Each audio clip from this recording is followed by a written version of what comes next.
Training শোনা আলাদা জিনিস, ট্রেনিং নেওয়া আলাদা জিনিস।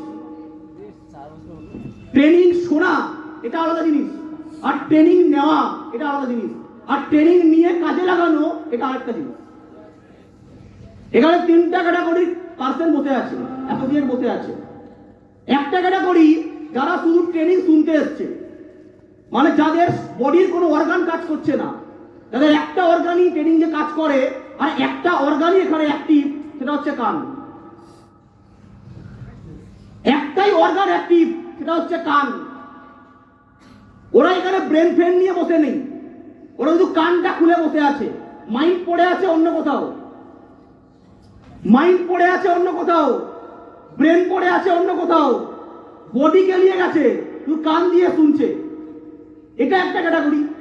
সেকেন্ড ক্যাটাগরি হচ্ছে যারা শুনবে আর শুনে কিছু বুঝবে, কিন্তু এরা যে শুনে বুঝবে, এরা বোঝার পরে যখন বাড়ি গিয়ে পৌঁছাবে, রুমে গিয়ে পৌঁছাবে, তখন যেটুকু শুনে যেটুকু বুঝেছিল ওটা পুরো মাথা থেকে ডিলিট হয়ে যাবে।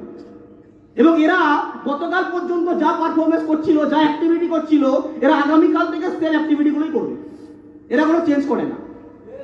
তাহলে বুঝতে পারলাম।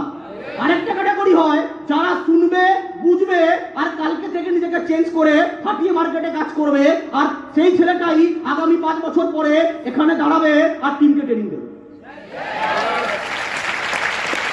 তাহলে বুঝতে পারলাম না আপনি কোন ক্যাটাগরিতে আছেন, এটা আপনাকে ঠিক করতে হবে। আমরা আপনাকে ঠিক করে দেবো না আপনি কোন ক্যাটাগরিতে আছেন। আপনাকে ঠিক করতে হবে আপনি শুধু শোনার দলে, নাকি আপনি শুনে বোঝার দলে, নাকি আপনি শুনে বুঝে করার দলে, এটা আপনাকে চয়েস করতে হবে। বুঝতে পারছি না?